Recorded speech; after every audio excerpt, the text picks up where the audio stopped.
Rise and shine, nerds. You're tuned in to the Back Row Morning Show, proudly a part of the Love Thy Nerd podcast network. I'm Radio Matt. And I'm Mo. We are caffeine fueled and ready to talk your ears off. I'm not sure I have enough caffeine. I don't think you do. Or maybe it's too much. Maybe too much. This week on the show, we're taking a look at the 4 classic sitcoms that are fueling the streaming wars. And we got a lot.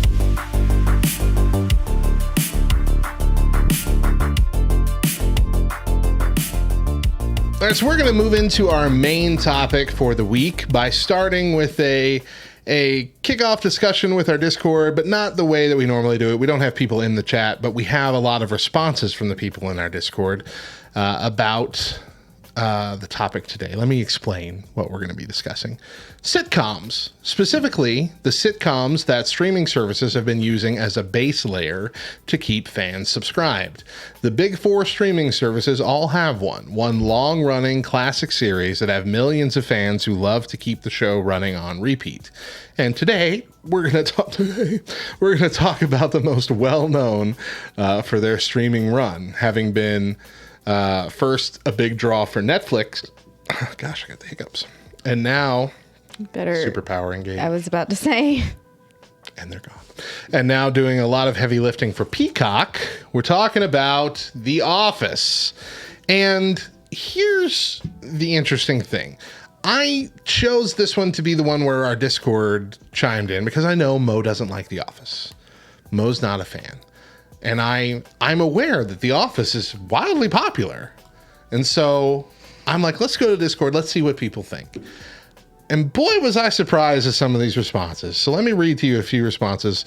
Just general thoughts about The Office is what I was asking for. Okay. Brother Mod says, I tried to get in the show more times than I can count, and it always fell flat for me. I was left staring at the screen unmoved while the rest of my friends howled with laughter. I have enjoyed clips of the show, particularly Jim's pranks, but I've never actually laughed at any of them. Shrug. Oriel Jedi says, I don't think I'll be able to join I've tried to watch The Office twice and I just can't really get into it. I don't really see the hype of the show. People have said that it gets better after the first season, but I can't push myself to continue watching it. Misfire says I could never enjoy it because it was too painfully close to accurate to the office culture I've worked in and had to deal with. Lark says, I haven't managed to get through more than a few episodes. Thray says, I love the idea of it, and clips always have me laughing, but full episodes never quite landed. So much secondhand embarrassment, but not gonna lie, Jim and Pam pining hits the feels. Thank you, YouTube clips and best bit videos. At this point, I responded, I am finding these responses fascinating. And Brother Mod said, dun, dun, dun, plot twist. There are no Office fans here. Let's see. Brother Mod added, this show was the thing to watch when I had roommates. They had people from our development come over every night it aired to watch. Invited people from their churches. I wanted badly to like it and enjoy it with them. But here we have KY Redhead, who said, we love The Office for the most part. Charlie and I are swapped Pam and Jim, and it's really fascinating and cringy to see how their relationship developed without Jesus or the positive influences we've benefited from. So it's like watching how they would have been had they not been believers. Got it. You know, kind of thing. Also, Dwight is who I could have been without any of the above. And then I think she was adding something else. She said, maybe we enjoy it because we don't have relationship or work woes that are represented on the show. Same reason I can't watch Gilmore Girls. Personal experience as a daughter sours me. Ooh, okay. I can see that. Well, let's talk about it. So oddly, like I said here, I'm in the minority, but the rest of the world largely agrees with me, just so you're aware. As Netflix was building its service, it leaned heavily on popular classic sitcoms, including Friends, but most notably, The Office. When NBC announced that in 2021, The Office would move to their own streaming service, Netflix users were upset. It was estimated that almost 10% of U.S. subscribers canceled their subscription after The Office left, which is about $935 million in annual income that Netflix lost. Dang. Many claiming that The Office is literally the only thing that they watched on the service. Now, they were able to make some of that up during the pandemic because people were stuck at home, like, okay, I guess we'll get Netflix again. Peacock got a huge boost from adding The Office and even rewarded the fandom with completely reworked episodes with alternate and deleted scenes added back in, making it a new experience. They called these superfan episodes. They've done the first 5 seasons in this way already, and they're planning to do all 9. And they know what they're doing, because if you watch The Office on Peacock and let it play all the way through the series, and you get to that final episode, the next autoplay episode that comes up, which is usually like a different show or a movie or something that's kind of related, is Superfan episode season 1. And then you play through all the Superfan episodes and you get to the last episode of that, and it starts autoplaying normal The Office season 1. Just an endless loop on and on of the 2 different versions of The Office. So you could literally just have it playing forever. And Peacock doesn't get down with any of that crap of, if you've been watching 5 hours, it's like, are you still there? Hit yes to keep playing. It'll just play forever. I'm glad that is a positive for you, whereas for me, like, if I'm falling asleep to something, yeah, and it doesn't automatically shut off, then the next night I have to go back and be like, where did I start the episode. Yeah. Whatever. So, love it or hate it, The Office, Threadmaker is asking if I've tested this, and I absolutely have. So, love it or hate it, The Office has touched a chord with society. So, today we're going to take a look at how The Office changed the game, okay? And that's kind of what we're doing with all of the shows this week, looking how it changed sitcom TV. Okay. So, number 1, no more 3-camera, no more laugh track. So, most sitcoms are set like on... Yeah. Stages, almost like plays, kind of. You have Right. a studio audience in the background, and you have 3 cameras, all different angles in the same room, trying to catch the different shots. With The Office, they focus more heavily on single camera, like one camera moving around with the scene.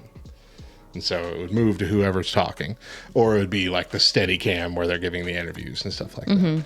And then, of course, no more laugh track. Most sitcoms, even up to the start of The Office, had laugh tracks to kind of cue the audience on when to laugh. One of the most chilling things I think I've ever watched, the most kind of cringe-inducing things I've ever watched, is on YouTube. There's a bunch of clips from The Big Bang Theory Without where they've taken the laugh track out. Yep. And it is so depressing and uncomfortable. Because it's not funny. Right. And when you don't have somebody tracks. telling you to laugh at something and you realize it's not funny, then it's depressing. Laugh tracks convince you that what you're hearing is funny, and it's based on...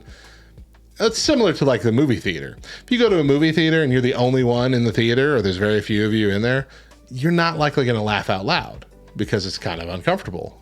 You don't really do that on your own either. My kids and I did that hardcore when we watched Super Pets the other night. But when there's a whole crowd of people, boo, you get into it. Everyone's laughing out loud. It's hilarious. So that's kind of the experience they're going for. They're like, well, if we have people already laughing, people are going to be like, that is funny. Yeah. But they have overused it to the point where it's like, now we're just trying to convince you it's funny. But it's not. Yeah. Fair. Now, The Office is by far not the first to do either of these things, but it was one of the more popular shows to have those 2 things going for it. Next, the rise of mockumentary TV. So this fake documentary style television show. I'm still not sure if they were the first one, but they are the most popular. Now, of course, this was based off the original Office from the UK, which had a shorter run because it's British television and they give you closure. But it was one of the reasons. And we'll get to that in the next one. But anyway, mockumentary, fake documentary television was kind of unheard of. And if it existed before The Office, it wasn't very popular. But then it gave rise to shows like Parks and Recreation and Modern Family, two also very popular long-running television shows. The weird mockumentary style is just fun. It's a fun gimmick. Yeah. I can't think of any more. And I'm not sure if there's I know any that shows there are. running. Are there? I know that there are. I just can't think of them. Are there any running right now, or has that been like a fad that has now passed? Oh no. I don't think there's. I any don't watch running TV anymore. It kind of makes me really sad. All right, number 3 ways that the third way The Office changed the game: embracing cringe comedy. Okay, there are at least 2 or 3 episodes that a lot of people, even hardcore Office fans, have to skip because it is, while funny, so painful. The cringe aspect is so painful. And that's the whole first season for me. Yes. Okay. So that's what I was going to say. The first season of The Office tried to copy essentially the same aesthetics, the same feel as the British version. The British version is like that the entire way through. Yeah. They only have 2 short seasons and a Christmas special, but like all of those are just a little rough. Just your whole body's clenching just a little bit every now and then.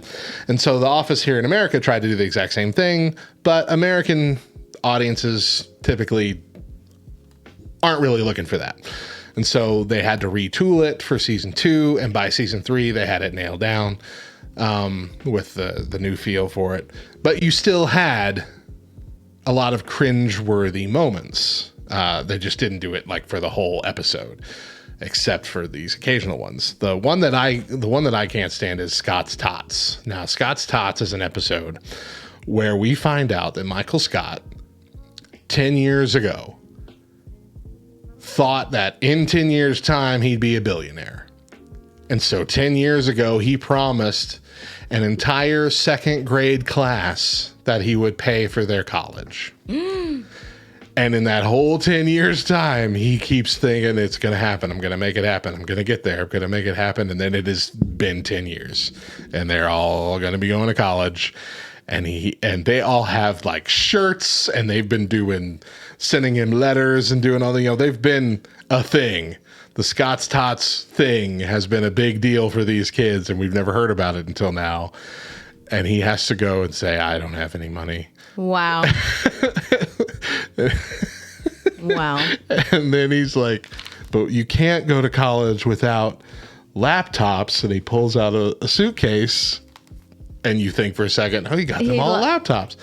And you can't have laptops without batteries. And he brought lithium batteries for laptops. Wow. So it's just so painful of an episode because you just For me, like, that's how the entire show is. The whole stinking show is painful. I can't. And it's because of Michael Scott.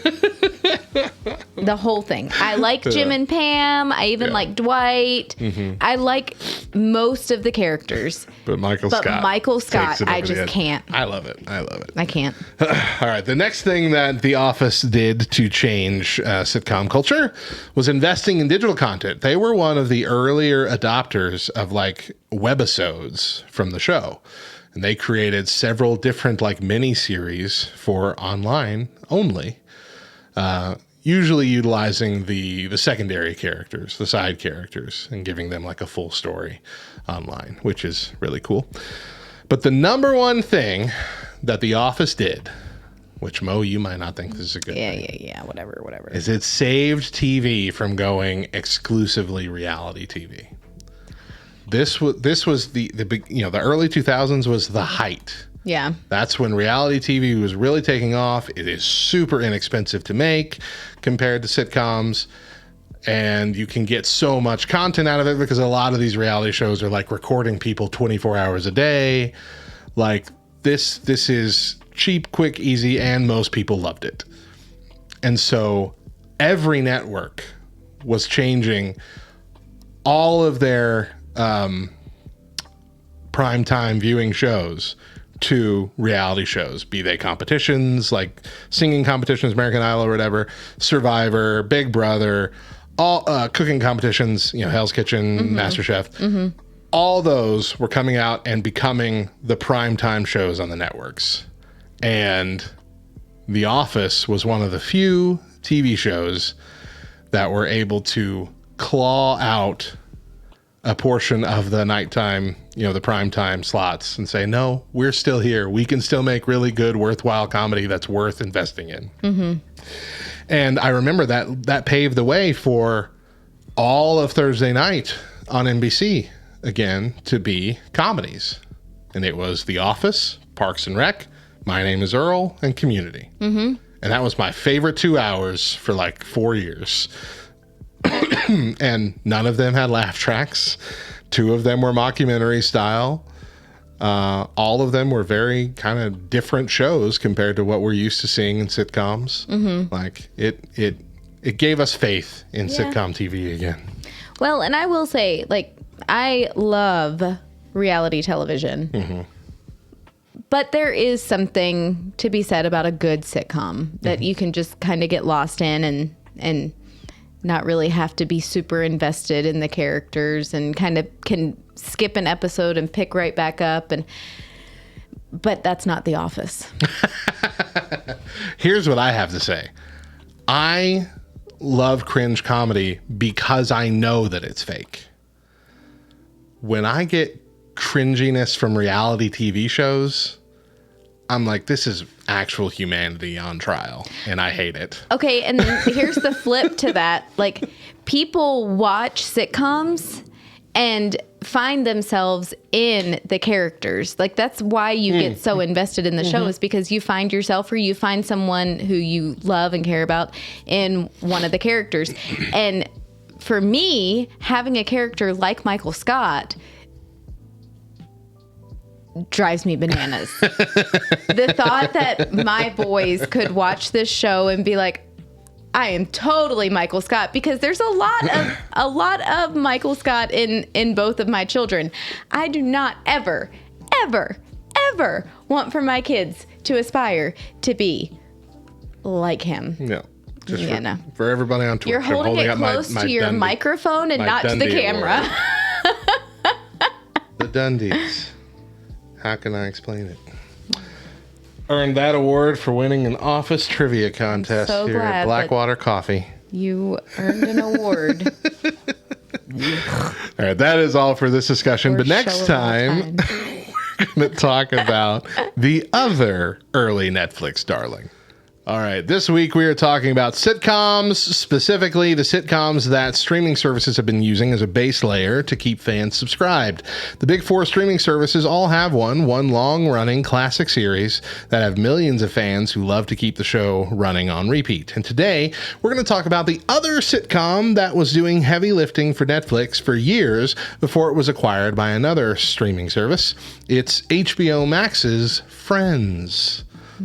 Now, of the 4 series we're spotlighting this week, this is the one that I'm least familiar with. I have seen the whole series, but only once through. Beyond that, it's just been random episodes here and there. But Mo, you hate this show, right? Absolutely. It's the worst show that has ever aired on television, ever. Not. Don't let them hear you say that, even joking. Not. It's my favorite show of all time. I watch it every single night as I go to bed. Every night.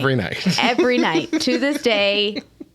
Turn the TV on, put on HBO Max, pick a random episode of a random season to start, and I just fall asleep. Is that the only reason you have HBO Max? Yes, it is. It is. And what is really sad is we have you own all the DVDs, right? Yeah. But it's so inconvenient now to set up a DVD player in every room. But, well, and I only watch it at night as I'm going to sleep. It's not as if I wish when we were first married, one of our wedding gifts was like a home theater system that had the 5-disc DVD player. I wish we still had that, because that made nighttime viewing super easy, because we'd just pop in 5 discs and it would just rotate through all 5 as... Yeah, anyway. That'd be most of a season you could get through there, yeah. Yeah. Or a whole season, right? A whole season. Seasons were at least 4. 4. Sometimes 5. The Office had bonus stuff. The Office had a 5-disc season, and it wasn't just bonus stuff. Like, it was an extended season. They had like 27 or 28 episodes in that one season. I will say watching it on DVD is far better than watching it on any sort of streaming or... Why is that? Because you actually get the content that was removed and clipped for like timing purposes on television. It has all of that in there. Like, there's whole pieces of conversation. They don't put those back in for the streaming services? Nope. Oh. Nope. I'm feeling like that's only Friends. I mean, I don't know. There's no other. I know for all the series that I've had and owned the DVDs for, the streaming versions have been pretty much identical. Yeah. With the exception of like the occasional someone in this episode said something that today is too racist to be on a TV show, so we can't air that show at all anymore. For whatever reason, with Friends, they air like on you can stream whatever was aired on television. Weird. Not what was made. That's real weird. For DVD. That's real weird. Yeah. Well, KY Redhead says, I can't stand Friends anymore. We watched in college and loved it, but I love Mo. Thanks. Or love Mo. I love you too, Hillary. Which kind of made it sound like sarcastic. I love Mo. Let's take a look at how Friends changed sitcom TV. All right. All right. Number one, Friends was really the rise of the friendship-based sitcom over the family or workplace-based sitcom. Yeah. And this paved the way for shows like How I Met Your Mother, New Girl, Community, Big Bang Theory, which, again, love it or hate it, it was a popular show that ran for 10 seasons. See, and I'm of the mindset that How I Met Your Mother is just It really Friends is. It's really just remade. like this generation's Friends. It's like it as if Ross was telling his own story, his perspective, because he would be, well, oh man, what's his name? I just had a brain fart. What's his name? Who? Bob Saget's character. What's his name? Oh. Ted. Ted Mosby. Yeah, Ross and Ted are the same person. Have you met Ted? Yeah. I love How I Met Your Mother. I do like How I Met Your Mother. Far more than Friends. Not far more, but I do like, Yeah, it's a very fun show. Yeah. So yeah, this wasn't very common, and certainly, though probably not the first. Again, none of these I don't think were the first to do all these things, but they were the first to do them spectacularly. Right. And so they're known for it. So Friends really paved the way for a new kind of sitcom. Yeah. Friend groups being made up of both men and women. Yeah. Was also not a common thing on TV. It's usually, if you're in a group of friends on TV, you have your guys all together, you have your wives all together. That's kind of how it went. Yeah. It wasn't a situation where any guy, girl, combination of any of the two of the six could hang out and it'd still feel normal. Right. And there would rarely be any kind of like romantic stuff going on. Like, there was romance, there was stuff in there, but for the most part of the show, they were really just all friends. They could just be friends. They all kissed each other at least once. Sure. In the show. Every single one of them. But still, for the most part. I mean, yeah, there was romance with each one. Sure. Except Monica and Ross. But that's because they're brother and sister. So, that would be strange. But, I mean, all of them. But yeah, it definitely leaned more towards friendship than romance. Right. That was more of like a side story to the overarching fact that they were all six friends. Yeah. Aside from the underlying thing that laid from Ross the beginning Rachel. of Ross and Rachel all the way to the end. Yeah. Number 3, fast-paced plot lines. Now, a lot of I'm thinking like Full House and Family Matters and even Fresh Prince. Most of them had very slow-moving 22-minute shows. They had 2 stories usually going on. They had an A story and a B story, but they only usually followed 1 or 2 characters in a show. Since there were 6 people on Friends that were the main characters, you had to account for all 6 of them in not nearly every single show, which meant that even if I think there's still typically only an A story and a B story, but they always involved all 6 at some point. And so yep. you had to move those stories along. Yeah. And so it went for more fast-paced storytelling. And that's something that has also now been seen in, more shows moving forward. Larger casts, fast-paced storytelling, still entertaining. But it makes you feel like you get so much more story. Right. In 22 it's fast-paced, but it's also easy to follow. You don't get lost in all of it. Right. They did it really well. Yeah. All right. Friends also walked the line really carefully and skilled between cheesy humor and dark reality. It is a masterclass in many ways for how to have humor in spite of tough situations, because there was humor in the shows even focused on situations like divorce, death of family members, suicide, cheating, being abandoned by parents, being fired, unplanned pregnancies, tension with parents, infertility, all of these real world, real tough, real scary issues. They were still able to find humor, not in a way that mocked those situations, right, but in a way that made you kind of feel more camaraderie with the people going connected through those with things, them, especially if that's something that you've gone through. Yeah. And it's also a good reminder as to kind of how to handle a lot of those tough situations in life. One of my favorite episodes, and I don't think I've ever actually said this out loud, so thanks for giving me a place to say it, but one of my favorite episodes is when Ross and Monica's Nana passes away, and they had this really closeness with their Nana. It's the house or the apartment that Monica lives in. So as Nana passes away, first of all, there's one scene in it where they think that she's gone. They're in the hospital. They think she's taken her last breaths, right? They come out to tell their mom, Judy, and then as they go back in, her eyes open and she has like one of those muscle reactions that a lot of people have as they are passing, where Monica and Ross both just kind of freak out for half a second. Like, wait, what happened? Is she not dead? Is she still alive? What's going on? Okay. But then also they are in Nana's bedroom and they're trying to pick out, after she has in fact passed away, they're trying to pick out her outfit to wear that's right, in her casket. And they reach up to try and find a pair of shoes that Judy thinks is reasonable. And as Ross hits a box, like a shoebox from the top of the closet, a whole other shoebox falls down of just Sweet and Low packets. And there was this whole story about how whenever they see Sweet and Low, they're going to think of Nana because she always had Sweet and Low packets in her purse. And so this whole shoebox of just Sweet and Low is like raining from the top of the closet, essentially, onto all of them.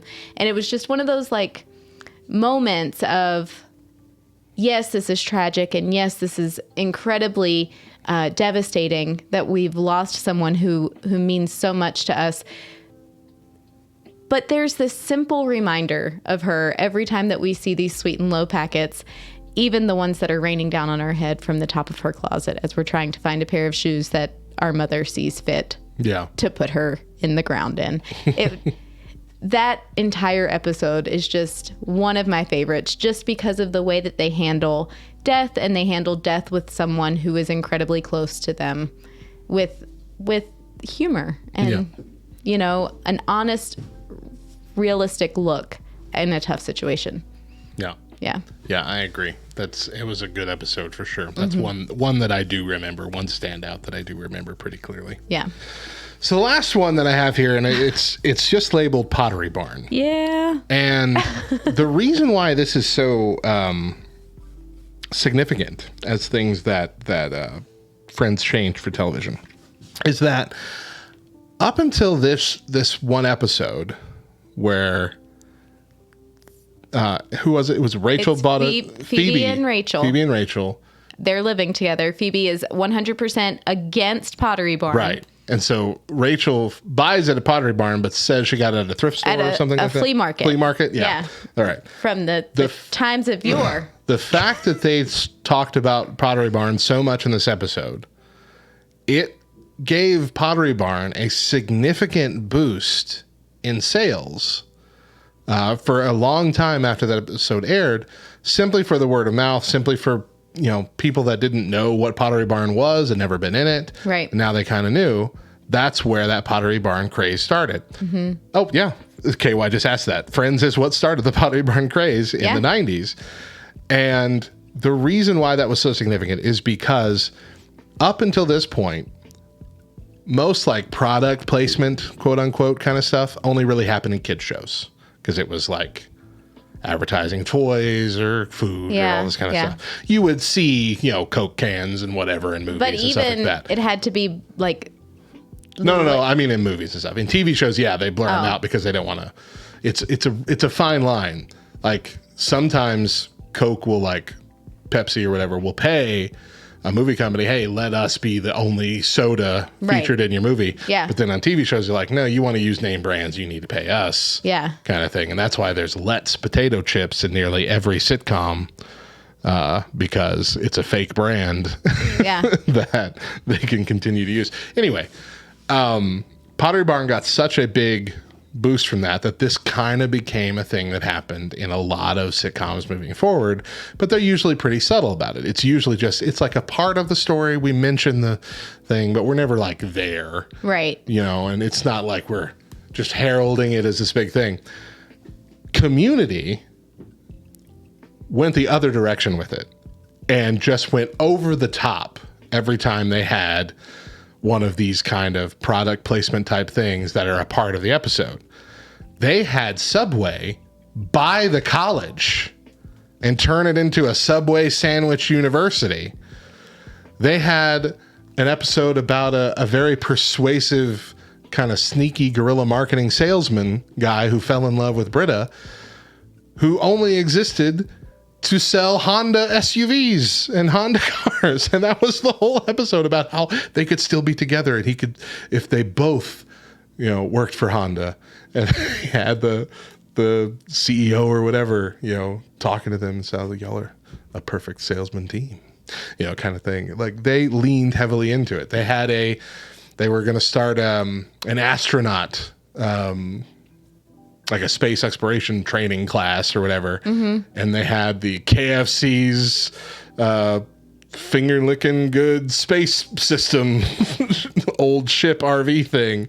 They really did go over the top. They went nuts with it, and they knew that. I mean, they wanted it to be, over the top. But like that kind of stuff, more subtly, Subway's been in like Chuck. Do you remember Chuck with Zachary Levi? He was like a accidental super spy kind of guy. No. Okay, well, it was really good. But anyway, Subway was in that all the time. Like it was never, a couple of times it was over the top, but for the most part it wasn't. It was just like, the boss is eating a Subway sandwich, and it's just very well presented right there. It's like, takes a bite of it, and that's the whole thing. But it really paved the way for getting businesses in shows. And I don't know if that's a good thing or not. Sometimes it is. It's really just how it is played out and how it's written into the show. I really actually loved the over-the-top community versions. But yeah, that's one of the ways it changed it. I'm not really saying that it changed it for the better, but that is one of the ways that Friends changed TV. I find it funny because that episode is kind of one of those episodes that's like, I feel like every season of every television show has that one episode that just doesn't really fit in. It doesn't make a whole lot of sense that it's there. Mm-hmm.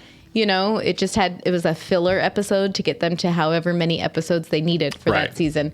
And I feel like with the Pottery Barn episode, that was that one for that season. Mm-hmm. I get you. Yeah. All right.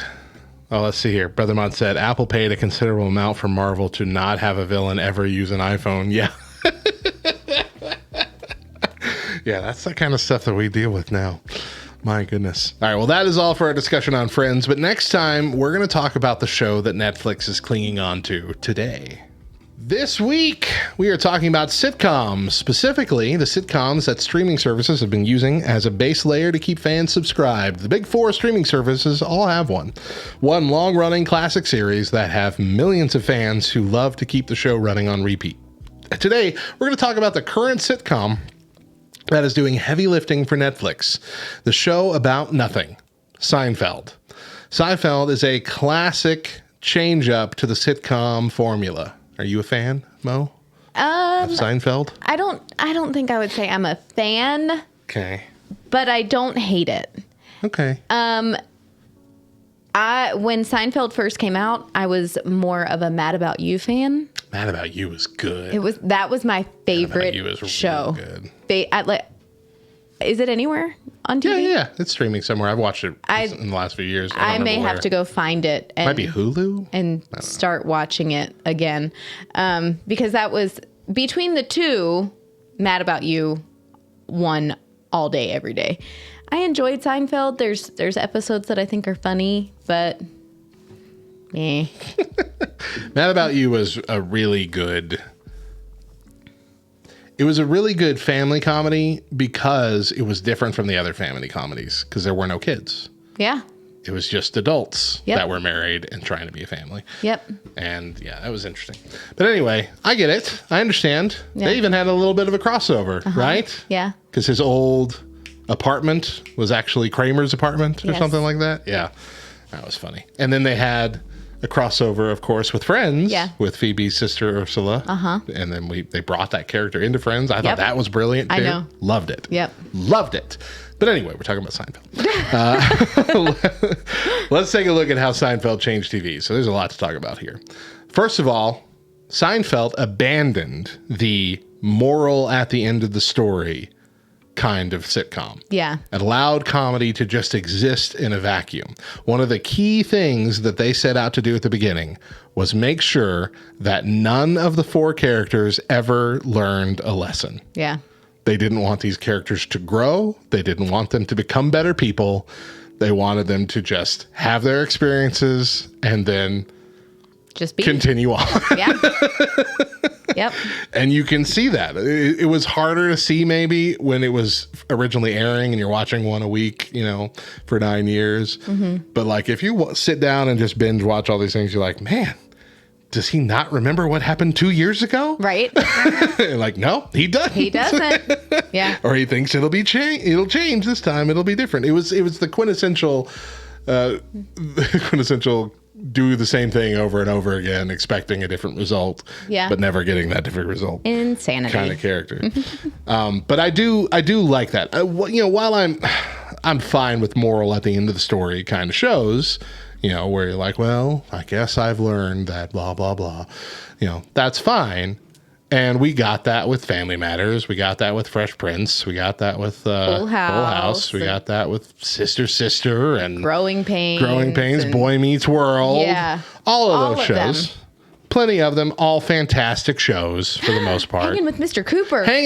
Cooper. Oh my gosh. Yes. Home Improvement for the win. Step by Step. I gotta watch some Home Improvement. Okay. Yeah, that's a good show. We'll just go back to our childhood. All of those were really good. All of those were moral at the end of the story shows. Yeah. Not taken away from any of that. But there was something really fun about just abandoning that for just straight up wacky comedy. Yeah. And not having to worry about learning a lesson. Yeah. I can agree with that. The second thing is it also abandoned the big issues. There was rarely an episode that focused on anything heavy. It was all about sweating the small stuff. It was about parking spaces. It was about the little things that you didn't like about the person you were dating that ruined the entire relationship. Airing your grievances. Yeah, airing your grievances. Festivus. It was No soup for you. It was cereal. It was orange. One of the things that I remember, one of my favorite stupid scenes, like this is the dumbest thing to have an argument about, but that was the whole point, was Elaine wanted some orange juice. She pulls an individual orange juice thing out of Jerry's thing, takes a sip, goes, "This is awful." And Jerry says, "Well, did you shake it?" Like, I'm sick of shaking things. And he goes over, picks it up, just starts shaking it very gently, goes, "Oh yeah, this is terrible." And like, that was a big plot point of the show. That's ridiculous. It sweat the small stuff, and it made it hilarious. It's all the little things that we nitpick, complain about, and we got to hear that on TV. You're like, I've complained about that. I'm sick of shaking things. Yeah. Why do you gotta shake everything? Can't they make it pre-shaked? Yeah, so it's funny. I was doing it. There are where the lessons are. Yeah, well, I guess. So that was fun. Number 3, they were one of the most popular meta shows. Now, meta as a concept in shows was not uberly common because it was confusing. But it's the show that was self-aware. There was even a long arc of them pitching a show about nothing to NBC called Jerry, starring Jerry and a whole different set of actors that were very similar to the actual actors that played the friends in Seinfeld. It was very weird, very surreal. This is one of the earliest meta comedies where they know what they're doing. They're winking at the audience. They're breaking the fourth wall without breaking the fourth wall, without looking at the camera. Like, it's like, we know this is a show about nothing, and we know that this sounds stupid. And then it gets canceled, which Seinfeld almost did, which we'll talk about here in a minute. But like, it was one of the first self-aware comedies that winked at the audience like that. Yeah. And so it paved the way for things like Community. Community is just nonstop meta nonsense. 30 Rock, Family Guy, things that are self-aware, shows that are self-aware and nod at the audience a lot within that. Yeah. Number 4, it proved that it can take a while for a show to hit its stride. There are so many promising sitcoms that get canceled after their first season with networks not giving them a chance to work out the kinks, and it makes me really sad. One of them stars a Friends alum, and it's one of my I have like a dozen or so shows that only had one season, and I have that season because I bought them in like Big Lots or whatever when we didn't have a lot of money. And most of them, I can see. Bleh. But there was one show starring Matthew Perry called Go On. Did you ever see this? Yes. I loved it. It was okay. No, I understand it wasn't perfect, but it was a great start. Better than The Office, better than Seinfeld first seasons. Yeah. Like, as a first season with the cast of characters it had, it could have gone real far. And they gave it an entire season. They didn't even cut it off early, but then they're like, nah. We had Grandfathered, which was had John Stamos in it, playing like a grandfather, but who was like too young to be a grandfather kind of feeling. It was like him figuring out that, he's not young anymore. It was hilarious. Yeah. There was a show with, at the same time with, the guy in Parks and Rec. The healthy guy. The healthy guy? The fitness guy. No, the fitness guy. The other guy, not Ben, his partner. His name's Chris. Chris Traeger, that guy. Yeah. So what's his real name? I don't know. You remember? Anyway, that guy, he got a new show, had a whole season. It was really hilarious, and they canceled that. I dislike that they don't give shows time to work out the kinks and become good. And I think it should be proven with The Office and with Seinfeld that this is something worth trying with most shows, because The Office should be proof enough that shows deserve to get a second chance, because The Office bombed in season 1 and season 2 was wishy-washy. It didn't really hit its stride until season 3. Seinfeld didn't even was like on the verge of cancellation for the first 3 years. It didn't take off in popularity until season 4, which is a lot of episodes to get through. Yeah. And 3 solid years to get through. But they kept it on there and kept giving it a chance. And then it hit season 4, and now it is one of the most iconic TV shows of all time, because they gave it time to work out all the issues and become something amazing. Yeah. And so I think this proves we should give it a shot. Brother Maud here says, New Girl's first season was super shaky too. It definitely was. But then New Girl became one of the most popular shows. I love New Girl. New Girl's hilarious. Yeah. Hilarious. Lastly, last way that Seinfeld changed TV on our list here is the rise of the female comedy lead. Yes. So before this, there were female leads in sitcoms, but in most cases, they played the straight man of the ensemble, Golden Girls notwithstanding, because they were all women. Right. Elaine Bennis brought the woman out of the love interest role, which she had in like those first 5 episodes of the first season, brought her out of that role and made her as slapstick, as offensive, as satirical, and as hilarious as any of the 3 men. Yeah. She often got made fun of. She often was the butt of the joke just as much as the other guys were. They didn't like put her on a pedestal, but they also didn't lower her beneath the men either.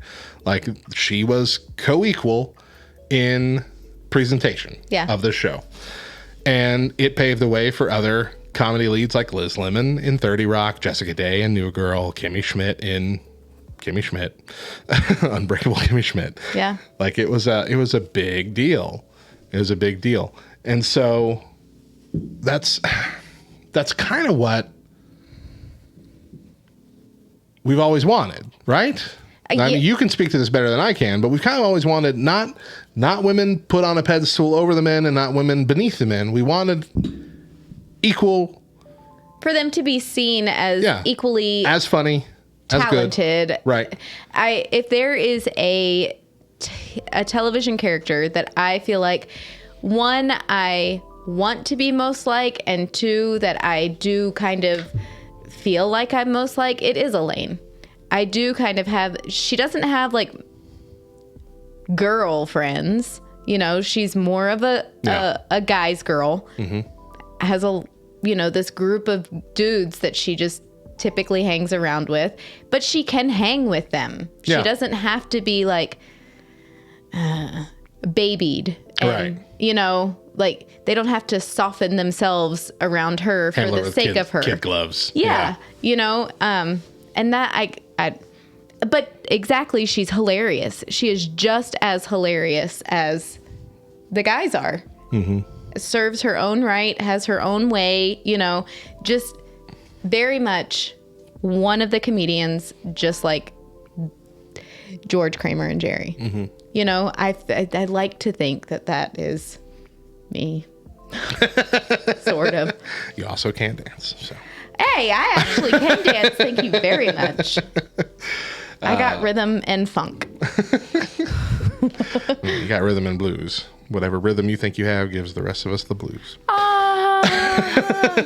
You're hilarious. Brother Mod said, now Julia Louis-Dreyfus is Val in Marvel, and the old adage is you live long enough to see yourself become the villain is proven yet again. Yeah. I can't wait to see what they're really going to do with her. Like, we've seen her a little bit in Falcon and the Winter Soldier and the tail end of Black Widow, and I think that's it. But I'm pretty sure she's recruiting the Thunderbolts. Is that the story? And Thunderbolts is supposed to be the last movie, I think, of Phase 5. I don't know. But it's going to be good. I'm excited. I will tell you, I think my favorite thing about Seinfeld is that it really drives home the idea that you can take 4 very different people. When you're in high school, when you're in elementary school, middle school, your friend group, you all pretty much look the same. Yeah. You look the same, wear the same clothes, like the same things. And the second that you come to find out that there's a difference, then that friend is like, oh, we're not friends anymore. I can't play with you anymore, But once you're an adult, you kind of realize how silly and juvenile that is. And I can remember watching Seinfeld as a preteen and a teenager and kind of having that realization of these 4 people are very different. They would not be friends if they were in middle school or high school because they are so vastly very different. It just kind of drove home the idea for me that when you're an adult, friendship is about so much more than your likes and your dislikes and how you look. And it's just about getting along with people who are different than you. That's my favorite thing because like Kramer, George, Jerry, yeah. They're all very different, yeah. Three incredibly different men that are, there's like no similarity there. They shouldn't be friends. Right. You know what I mean? Yeah. But they are. Mm-hmm. Anyway, that's my favorite thing about Seinfeld. And they also did embrace cringe comedy a little bit, like early aspects of cringe comedy. One of my favorite things is the fact that they did not give the show a happy ending. The final episode of Seinfeld was a big event. It was like the biggest event since the final episode of MASH. Like, people were ready for it, and they were like, good show too. And they're like, we're not going to tell you how long the episode's going to be. Just the start time. Come enjoy it. And it was like an hour and a half long. It was 90 minutes. And the whole episode, and spoiler alert if you haven't seen it, but it's been so many long years. Right. The whole episode is just how terrible of people they are. How they are visiting another state that has a Good Samaritan law. And they watch this guy get robbed in the street. And they happen to be filming him because they're on like a vacation. One of them has a camera. And they're filming it, and they're just making commentary. Oh, you hate to see that. Oh, poor guy. That kind of thing. And they're making snide comments about him being overweight or whatever. And then he goes on. And they get arrested and put on trial because they didn't intervene in any way or call the police or do anything. They just sat there and watched and videotaped it. And so they brought in all these classic characters that have been slighted by these four in the 9 years previous and just put them all on the stand and tell them how horrible they were. And then they end up all going to jail. And that's how the show ends. And I remember people were livid about it. I thought it was hilarious. I don't remember it. You don't remember that? People were livid. That's how it ended. And it ended like the very last scene, I'm pretty sure, was Jerry Seinfeld giving a stand-up set in prison. Like, it was ridiculous. A ridiculous way to end a show, but it was the perfect way, in my opinion, to end that kind of show. That kind of show was a show about four people who never learned their lesson. And this show, that episode, just showed how over the 9 years, they certainly didn't. And now they have to pay for it and go to jail for 2 years or whatever it was. Very odd. Very, very odd. I loved it. Well, that is all for this discussion. But next time, we're going to talk about the show that surprised fans as a launch day series for Disney+. This week, we are talking about sitcoms, specifically the sitcoms that streaming services have been using as a base layer to keep fans subscribed. The big four streaming services all have one long-running classic series that have millions of fans who love to keep the show running on repeat. And today, we're going to talk about the surprising launch day series for Disney+, which is simultaneously one of the oldest of the four, and yet the only one that is still going with no end in sight. The Simpsons. Really? The Simpsons has been going for 30 plus years now. It started in 1989. Christmas of 1989 was the first episode. Isn't Homer dead by now? Now, a lot of us think that it jumped the shark in season 9 and we could have ended it there. But it is popular enough still to keep going. So there are certainly people watching. Have you ever been a fan, Mo, of The Simpsons? No. No? Oh, that's sad. Simpsons was my jam. I wasn't allowed to watch it. And then by the time that I did. left my house and I was like, all right, rebellion. I was like, this is dumb. Okay. My mom did me a favor. By the time we were adults, it was no longer edgy.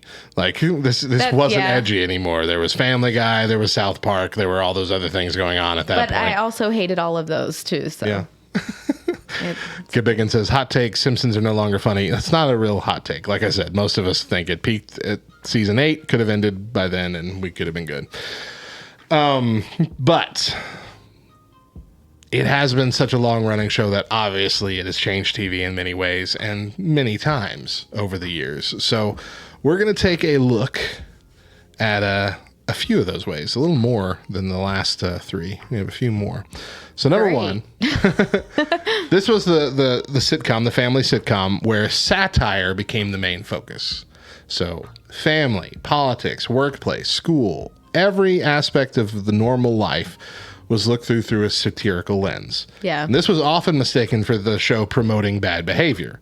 Famously, President George Bush Sr. said, we want America's families to be more like the Waltons and less like the Simpsons. And that started like a funny little feud between the Simpsons and the Bushes. And then they even made George Bush a character on one of the episodes called Two Bad Neighbors, where it was Homer versus George Bush in this prank war back and forth. It was great. It was a great episode. It's one of my favorites. Sorry, I can't weigh in. Sorry. Oh, they super glued a rainbow afro to George Bush's head, and he had to go like give this speech at the super PAC or something, and he had it like cut like a normal haircut, but it was still rainbow. And so he's wrapping up his speech. He says, "So does anyone have any questions?" And everybody raises their hands and goes, "Keeping in mind that I already explained about my hair." And then all the hands go back down. Oh, so good. Anyway, Yeah. Next up, massively, they had a massive supporting cast with large backstories that are often explored pretty deeply in some episodes that are focused exclusively or almost exclusively on those characters. In so many sitcoms, the cast remains mostly small. Friends was a large cast for a live action TV show. Right. Okay. Side characters are often barely seen or utilized. Many side characters, while popular, might only be seen a handful of times each season, and usually just for a scene or two. Like they're not a part of the main story. It's rare that they're a part of the main story. If you're lucky, you'll get a real kind of full backstory behind a side character, but that's still pretty rare, pretty few and far between. And this makes sense for real life shows because those are actors. Those are different people that you're having to pay for all their time. While with cartoons, especially with The Simpsons, 30 different characters are all voiced by the same person. Yeah. You know, you're not having to pay a whole different person or anything of that nature. And so they use this to their advantage, where they just had so many side characters and they just kept adding side characters and they became regulars and they would show up all the time. But you would always have a robust side cast, robust secondary cast. Moe, Apu, Barney, Milhouse, Ned Flanders, on and on and on. All these characters were often in many of the episodes, if not all of the episodes for the season. All the different kids, you know, and many times you would follow their storyline. Like with Ned Flanders, the religious neighbor to Homer Simpson, throughout the entire run of the show, at least one episode every season or so, or at least an average of that, focuses on his life. And we have seen his the change of his profession from accountant or whatever to opening a left-handed store, a store for just stuff with left-handed people, to seeing his wife die, to having him deal with mourning that loss and Marge finding dies. new love. Homer, no, not Homer. That's Homer's wife. Ned's wife died. Oh, sorry. I was like, wait, hold up. To seeing him remarry, to only lose that wife again because the character, the lady who voiced the character, actually passed away. You're giving so many spoilers to people. But I mean, haven't watched we've The seen this Simpsons. huge story arcs for Ned. We know so much about Ned. That's true. And he's not the main character. Yeah. But I can tell you a whole tragic story of his life. Goodbiggin says, I really like the episode where they find out that Homer is super smart. He just shoved a crayon up his nose as a kid and it kept him dumb. That's true. That's one of the episodes. And when they take it out, he's really smart, but people don't like him and he's not connecting with his kids as much. So he shoves the crayon back up in his head for his kids' sake. It's really weird. It sounds very heroic. Number 3, bringing adult animation to the mainstream. So there had been adult themed animation before this. We had like Beavis and Butthead.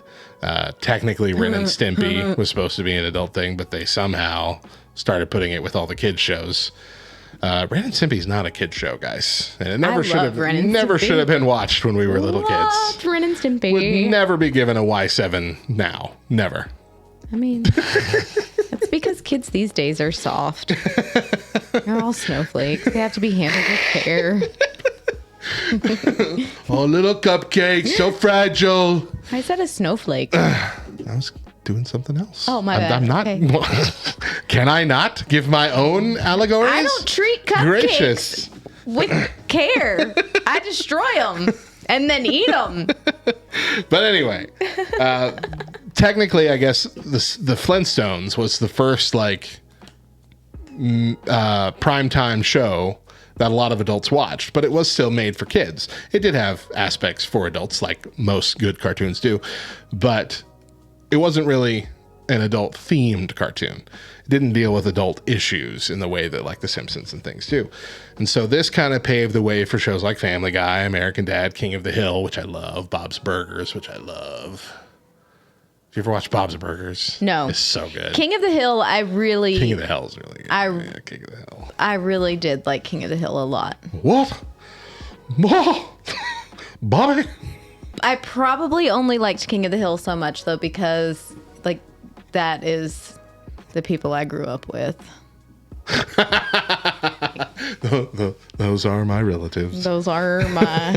It was based loosely off of my family. I'll tell you what, man. Going down that building, everything, boop, first thing you know. Mm-hmm. Yeah.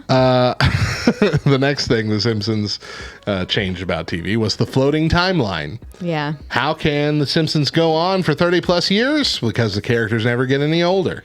It's not real. They should all be... The only one who ages is Ned's wives. The only ones who age. That's it. All right. And let's see. Next up, pop culture comedy. So much of the comedy from this show was based on other pieces of pop culture, often in quick bursts of parody or a nod to something more universal used for extra laughs. So there was always like some sort of movie parody thing, and they would change over time. The Fat Tony character, which is like the mob boss character in the show, originally was kind of more associated with The Godfather, and then later on he was more associated with The Sopranos. It changed with the times while still staying true to the original character in the show. Yeah. So there would always just kind of be this nod to whatever's popular in the world at that time. And right. That's fun. It's a fun thing. It's a fun thing that not a lot of sitcoms do. Let's see. Last up, treating the audience as if they are smart. The Simpsons, for all its silly jokes and silly humor, is actually a pretty smart show. It doesn't dumb down their jokes unless that itself is a part of the joke.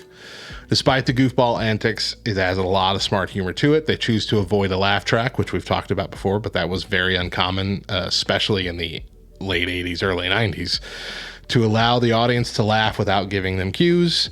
It is now more common to see shows without laugh tracks, and new shows that feature them often struggle to find footing because they feel outdated. And this was a very early adopter of that format of no laugh track. Like we talked about, it was a big deal for The Office. But like The Simpsons did that in the 90s, in 1989 when they first launched.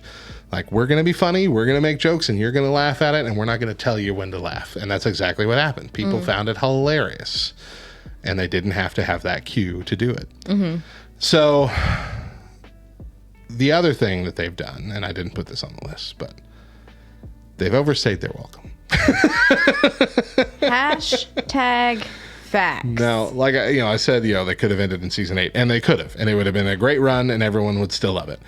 But my goodness, it's hard to watch today's Simpsons. And like I said, there's got to be an audience for it because it's still so popular. Mm-hmm. But I got to believe that audience is younger people now. It is. Because I watch the show, and it feels like now it's become such a meta comedy that all the references that they make are just references to older seasons of The Simpsons, not to pop culture and current things now. And are you already having an allergy attack? Yeah, what's going on over there? I am. I'm having an allergy attack. My eyes are really, really itchy. You're just really emotional over The Simpsons. I'm so I don't want it to end.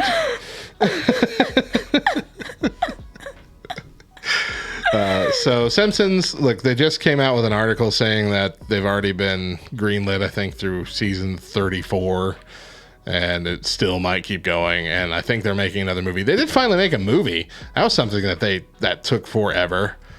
But they only have the one, right? They only have the one. And that came out in like 2005. Yeah, it was around there. Yeah, it was. Yeah, because Topher was a baby. Yeah, it was a good movie. I liked it. It's ridiculous. I am wearing a Homer Simpson shirt. The people on Twitch have noticed that. Woohoo! Can't get him in there. There's his head. You can see his head. But yeah, this is my favorite shirt. He also has a sign above him that says dope, but I thought, like, when I bought that sign for him, it was because it was like, Homer Dope. Says... Dope! Yeah. Uh-huh. So you thought it said dope? Yeah. Because it looks like the Simpsons kind of like font and coloring and everything. It gives me Simpsons vibes. I've never thought about that, but it kind of does. The first time that I saw it, I was like, oh, the Simpsons, it's perfect. And then I was like, wait, but it says dope. Look, here's the wonder about the Simpsons, okay? I wear this shirt that's got, Homer Simpson going, woohoo! That's all it is. Says woohoo on the top. Anytime, every time I wear this out in public, like at a store, mall, anywhere else, Soccer game. 100% of the time, at least one person says, hey, that's a cool shirt. I've gotten more compliments on this shirt than anything I've ever accomplished in my life. Just wearing this shirt has gotten me more love from strangers than anything I've purposefully done. And it is very sad. But people love The Simpsons and they love this shirt. That is super sad. I don't get, like with other shows, I'll wear like Green Lantern shirt, or I'll wear a Batman shirt, or Star Wars, whatever. Like, you like Star Wars? What do you think of this? Blah, blah, blah, blah. I don't get that with this. I'm like, you like The Simpsons? What do you think of this? I got cool shirt. Dude, your shirt is awesome. That's what I get. That's all I get. No commentary on the show. They're just like, that's awesome. And I'm like, I don't know why. One day you need to be like, people keep telling me that. Can you, what is why do you from? like this? I don't know where this is from. Yeah. I've never seen whatever this is. Somebody gave me this shirt for a gift. I have no idea. But I'm really bummed I didn't buy like 4 of them when I first bought this, because you can't buy it anymore. And it's getting to the point. It's gonna fall apart soon. And I'm just like, man. Of course you can't buy it anymore, because even Walmart knows that The Simpsons. Walmart. Get out of here. Get out of here. I buy all my clothes at Walmart. What are you talking about? That's all for this discussion on the sitcoms that are keeping the 4 of the top streaming services afloat.